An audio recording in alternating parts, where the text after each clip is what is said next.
மீசா டிவியின் தமிழ் பேசும் உறவுகளை அன்போடு வரவேற்றுக் கொள்கிறோம். அரசியல்வாதிகளுடைய அடிவருடிகளால் ஒரு நேர்மையான போலீஸ் அதிகாரி தாக்கப்பட்ட சம்பவம் கண் போச்சு, மொத்த வாழ்க்கையும் போச்சு. 20 வருஷத்துக்கு பின்னால நீதி கிடைச்சிருக்கு அப்படின்ற ஒரு அதிர்ச்சியான சம்பவம் தான் இன்றைய பதிவு. இந்த கொடூரம் யாரை சுற்றி நடந்தது? இந்த போலீஸ் அதிகாரி யாரு? ஏன் 20 வருடங்கள் கால தாமதமாகி இந்த நீதி கிடைச்சது அப்படின்ற விஷயங்களை தேடி பார்த்ததுல 2006ஆம் ஆண்டு 29 வயதான பிரதீப் குமார கருணாநாயக்க அப்படின்னு சொல்லுகின்ற ரஸ்நாயக்கபுர போலீஸ் நிலையத்தினுடைய ஓவைசியாக தமது கடமையை செய்து வராரு. 2006ஆம் ஆண்டு ஒரு பிரதேச சபை தேர்தல்ல தேர்தல் நடவடிக்கைகள், பாதுகாப்பு அப்படின்ற பல்வேறு விஷயங்கள்ல பிஸியா இருந்தாரு. இந்த சந்தர்ப்பத்துல தத்ருவோயால மண் அகழ்வுகின்ற சட்டவிரோதமான செயற்பாடு நடக்குது அப்படின்னு சொல்லி ஒரு ரகசிய தொலைபேசி இவருக்கு கிடைக்குது. தேர்தல் பணிகள் முக்கியம் அப்படின்றதுனால அதனுடைய விவகாரங்கள்லாம் முடிச்சுட்டு ஒரு 5:30 மணி 6 மணி அளவுல போலீஸ் குழுவோட போலீஸ் ஜிப்ல பயணமாகிறது இந்த கும்பலை பிடிக்கிறதுக்கு. தத்ருவோயாவினுடைய ஓர பகுதியில தனது ஜிப் வண்டியை நிறுத்திவிட்டு மெதுவாக பள்ளத்துல இறங்குற இந்த சந்தர்ப்பத்துல இந்த மண் அகழ்வுல இருந்த இந்த கொள்ளையர்கள் சுதாகரிச்சு கொண்டு தமது வாகனங்கள்லாம் எடுத்துக்கொண்டு ஓட ஆரம்பிக்கிறாங்க. ஓடி போய் பல பேரை கைது செஞ்சாரு.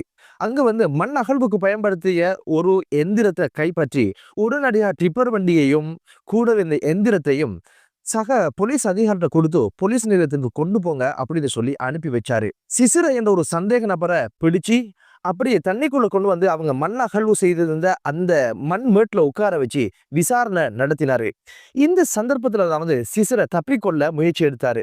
உடனடியாக பிடிச்சி அவருடைய சாரத்தலையோட கைகளை கட்டி அப்படியே வச்சு விசாரணை நடத்த ஆரம்பிச்சாரு. சிசிரையுடைய போனுக்கு ஒரு கோல் வருது. மனிதாபிமான அடிப்படையில பேசுங்க அப்படின்னு சொல்லி இந்த ஓஐசி சொல்லியிருக்கிறாரு. பேசினவர் என்ன சொன்னார் அப்படின்னு கேட்டீங்கன்னா, ரஸ்நாயக்கபுர போலீஸ் நிலையத்துடைய போலீஸ் அதிகாரி என்ன கைது செஞ்சிட்டாரு, கொண்டு போறாரு அப்படின்னு சொல்லி தகவலை சொல்லி போனை வச்ச அடுத்த கணமே காட்டுல இருந்து 50 பேர் கம்போட, தடியோட, மண்வெட்டியோட, சவலோட சுற்றி மிரட்ட ஆரம்பிச்சாங்க, ஏச ஆரம்பிச்சாங்க, தூசிக்க ஆரம்பிச்சாங்க. அதுல பல பேர் கொல்லுங்கடா போலீஸ் அதிகாரிகளா அப்படின்னு சொல்லி கோஷம் விட்டத்தோட அதிர்ந்து போன இந்த போலீஸ் அதிகாரி என்ன பண்ணினார் அப்படின்னு கேட்டீங்கன்னா, தனது சக அதிகாரிகள் துப்பாக்கியை தாங்க அப்படின்னு கேட்கிற அந்த பொழுதுல திடீர்னு ஒரு காடையன் அந்த குறித்த போலீஸ் அதிகாரியை தாக்கி அப்படியே நிலத்துல அவரு சாயிறாரு. இவர் துப்பாக்கி எப்படியாவது கையில் எடுத்துடணும் அப்படின்ற ஒரு நோக்கத்தோட துப்பாக்கி எடுக்க முனைறாரு. காரணம் என்னடா, காடையர் கையில துப்பாக்கி கிடைச்சா சரமாரியா சுட்டு வீசிடுவாங்க, அது பெரிய ஒரு சிக்கலை தோற்றுவிக்கும் அப்படின்றதுனால துப்பாக்கியை காப்பாற்றணும், சக அதிகாரியும் காப்பாற்றணும் அப்படின்னு சொல்லி கொஞ்சம் முன்னுக்காகும் பொழுதே சிசிரை என்ன பண்ணினார் அப்படின்னு கேட்டீங்கன்னா, பக்கத்துல இருந்த மண்வெட்டி எடுத்து இந்த ஓவைசியினுடைய மண்டையில பலார்னு போட ஆரம்பிச்சான். ரத்தம் பீரிட்டு பாய ஆரம்பிச்சது. அதையும் தாங்கி கொண்டு பொறுமையாக முன்னோக்கி செல்ல முற்பட்ட நேரத்துல திசிர மனிதநேயம் இல்லாம மீண்டும் ஒரு கொத்தை ஓவைசியினுடைய மண்டையில போட்டதுனால மண்டையோடு கிழிந்து உடனடியாக ஒரு கோமா நிலைக்கு போறாரு. தாறுமாறாக அடிச்சவங்க என்ன பண்ணாங்க அப்படின்னு கேட்டீங்கன்னா, சோழி முடிஞ்சாச்சு, பெட்ரோல்ன்றா பத்த வைக்கலாம் அப்படின்னு சொல்லி பெட்ரோலை தேடி இருக்கிறாங்க. பெட்ரோலும் அவங்களுக்கு கிடைக்கல. உடனடியாக கருணாநாயக்க சேர தூக்கி ஒரு பாறையில தூக்கி போட்டுட்டு அப்படியே போயிட்டாங்க. இதுல மற்றொரு போலீசார் இருந்தார். இவர் கூட இருந்தது 2 போலீஸ் அதிகாரிகள். அதுல ஒருத்தர் பயந்து ஓடி ஒரு இடத்துல புதருக்குள்ள ஒளிஞ்சு கொண்டாரு. எல்லா விஷயங்களையும் பார்த்து கொண்டிருந்து உடனடியாக இவரை உயிரை காப்பாத்தலாமே அப்படின்னு சொல்லி 8 அடி பள்ளத்துல இருந்து மேல் எடுக்கிறதுக்கு போராடி இருக்கிறது. முடியாத பட்சத்துல கிராமவாசிகள் அழைத்து ஒரு வாரியாக வைத்தியசாலைக்கு கொண்டு போனாங்க சிகிச்சைக்காக. மண்டை பிளந்ததுல மூளையினுடைய செயற்பாடுகள் திடீரென ஸ்தம்பிதமானதுனால கிட்டத்தட்ட 8 நாட்கள் கோமா நிலையில இருந்ததாகவும், பிழைக்க மாட்டார் அப்படின்னு சொல்லி வைத்தியர்கள் கைவிட்ட சூழ்நிலையில் தான் 8 நாட்களுக்கு பின்னால கொஞ்சம் கண்ணை திறந்திருக்கிறாரு. திறந்ததுக்கு பிற்பாடு என்ன அப்படின்னு பாத்தீங்கன்னா, இதுல ஒரு கண் முழுமையாக சிதைவடைந்து இப்போது பார்வை மட்டும் இழக்கல்ல, அந்த கண்ணையே வெளியில் எடுத்து பிளாஸ்டிக் கண்ணை வச்சுதான் இப்போது வாழ்ந்து வருகிறார் அப்படின்னு ஒரு விஷயத்தை குறித்த போலீஸ் அதிகாரி அவருடைய நேர்காணல்ல சொல்லி இருந்தாரு. அதுக்கு மேல என்ன அப்படின்னு பாத்தீங்கன்னா, கிட்டத்தட்ட 11 பற்கள் உடைக்கப்பட்டதாகவும், இந்த தாடை அப்படியே வெளியே தொங்கியதாகவும், அந்த குறித்த தினங்கள் சிகிச்சை அளிக்கப்பட்ட பல மாதங்கள் அவரால் பேச முடியாம டைரியில எழுதிதான் அந்த விஷயங்களை அவர் பேசுகின்ற ஒரு சூழல் இருந்ததாகவும் நேர்காணல்ல சொல்லி இருந்தாரு. அது மட்டுமல்ல, பல மாதங்கள் இந்த முகமெல்லாம் சிதைவடைஞ்சதுனால இந்த எலும்புகள் எல்லாம் ஒட்ட வைக்கிறதுக்கு கம்பிகள் போடப்பட்டு பல மாதங்கள் கொழும்பு வைத்தியசாலையில சிகிச்சை பெற்றதாக சொன்னாரு. இதனால என் கண் மட்டும் போகல, என் கனவு வாழ்க்கையும் தொலைஞ்சு போச்சு அப்படின்னு ஒரு விஷயத்தையும் சொல்லி இருந்தாரு. அது என்ன அப்படின்னு பாத்தீங்கன்னா, அந்த காலகட்டத்துல இவருக்கு ரிஜிஸ்டர் மேரேஜ் நடந்து முடிஞ்சிருந்தது. இவருடைய மணமகள் லண்டன்ல மேற்படிப்பை தொடர்ந்து இருந்தாங்க. வெக்கேஷன்ல வரப்போதுதான் சேருவதாக இருந்தது. ஆனா இந்த காயங்கள், கண் பார்வை இல்லாது போன அனைத்து விடயங்களை பெண் தரப்புக்கு தெரிஞ்சதுனால திருமணத்தை நிறுத்திட்டாங்க அப்படின்ற ஒரு விஷயத்தையும் இப்போதும் அதை வருத்தத்தோடு சொல்லுகின்ற ஒரு சூழ்நிலையும் பார்க்க முடிந்தது. கண் போச்சு, உறுப்புகள் போச்சு, அனைத்தையும் இழந்தாச்சு, வாழ்க்கையும் இழந்தாச்சு. இவ்வளவு தூரம் பாதிக்கப்பட்ட இந்த போலீஸ் அதிகாரிக்கு நீதி கிடைச்சிச்சா அப்படின்ற ஒரு விஷயத்தை தேடி பார்த்ததுல 2006ஆம் ஆண்டு நடந்த இந்த சம்பவம் 2016ஆம் ஆண்டு நல்லாட்சி காலத்துல தான் சட்டமா அதிபர் திணைக்களம் இது குறித்த குருநகல் மேல் நீதிமன்றத்துல 11 குற்றச்சாட்டுகள் அடங்கிய ஒரு குற்றப்பத்திரிகையை 20 சந்தேக நபர்களுக்கு எதிராக தாக்கல் செஞ்சாங்க. இந்த வழக்கினுடைய இறுதியில தீர்ப்பு எப்படி வந்துச்சு அப்படின்னு கேட்டீங்கன்னா, அது மிகப்பெரிய ஒரு அதிர்ச்சியான செய்தி. வெறுமனே 3 மாதங்கள் சிறை தண்டனை அப்படின்னு சொல்லித்தான் அந்த தீர்ப்பு வந்தது. கூடவே நட்டஈடு அப்படின்னு ஒரு விஷயம்.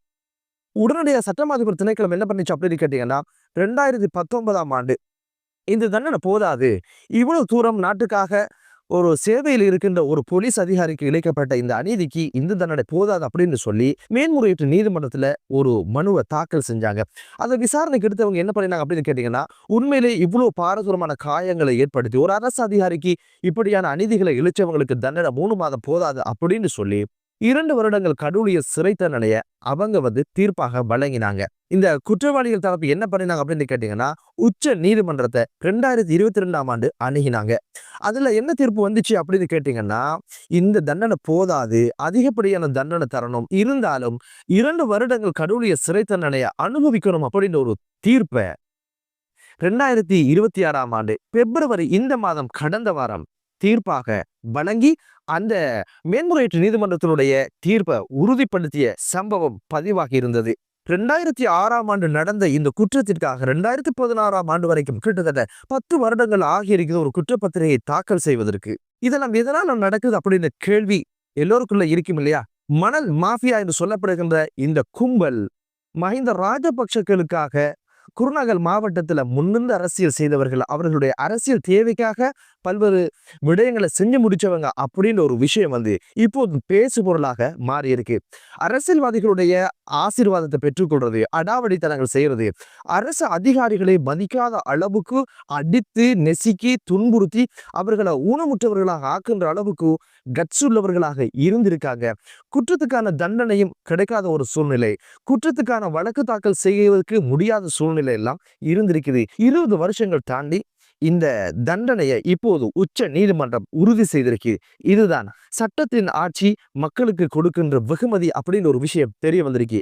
ஒரு போலீஸ் அதிகாரிக்கு இங்க நாட்டுல நியாயம் கிடைக்கல அப்படின்றதுக்கு பின்னால இருக்கிற ஒரு ரகசியம் என்ன அப்படின்னு கேட்டீங்கன்னா, அரசியல்வாதிகளுடைய அடாவடித்தனங்களும் அவர்கள் வளர்த்து விட்ட காடையர்களுடைய அட்டகாசமும் தான். இப்போது இந்த சட்டத்தின் ஆட்சியை முடிவுக்கு கொண்டு வரணும், அதுக்கு ஏதாவது மதவாதங்களை கிளறி விடணும் அப்படின்ற ஒரு போர்வையில இப்போது பல கட்சிகள் களத்துல இறங்கி இருக்குது.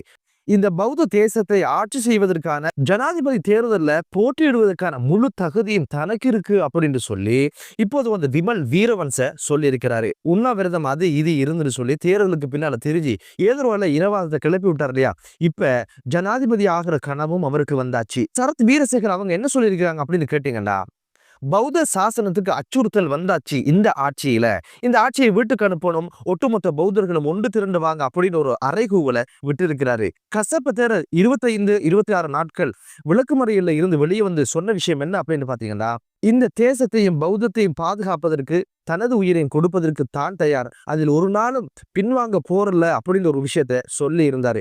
இங்க எங்குதான் பௌத்தத்துக்கு அச்சுறுத்தல் இருந்தது, தேசத்துக்கு அச்சுறுத்தல் இருந்தது? இப்போதுதான் ஊழல் ஒளிந்து சட்டத்தின் ஆட்சி நிலைநாட்டப்பட்ட ஏதோ ஒரு வகையில் அனைத்து மக்களும் சுமூகமான ஒரு வாழ்க்கைக்குள்ள போயிருக்கிற இந்த சூழல்ல இவங்க ஏன் இதெல்லாம் பேசுறாங்க அப்படின்னு கேட்டீங்கன்னா, சட்டத்துக்கு முன்னால பயப்படுறது ராஜபக்ச ஆட்சியில வரப்பிரசாதங்களை பெற்றவங்க ஏதோ ஒரு வகையில இந்த சட்டத்தின் ஆட்சியை முடிவுக்கு கொண்டு வரணும் அப்படின்னு ஒரு ஆசையில மதவாதத்தையும் இனவாதத்தையும் கையில் எடுத்து அலைகின்ற ஒரு சூழ்நிலை உருவாகி இருக்குது. சட்டத்தின் ஆட்சி தொடரணும் அப்படின்னு ஒரு பிரார்த்தனையோடு வளமுள்ள நாடாகவும் தேசம் மாறட்டும், இனவாதத்திற்கு முற்றுப்புள்ளி அரசு வைக்கட்டும் என்ற ஒரு வேண்டுகோளோடும் பிரார்த்தனையோடும் மற்றொரு காணொலியிலே உங்கள் அனைவரையும் சந்திக்கும் வரை விடைபெறுகிறேன். நன்றி.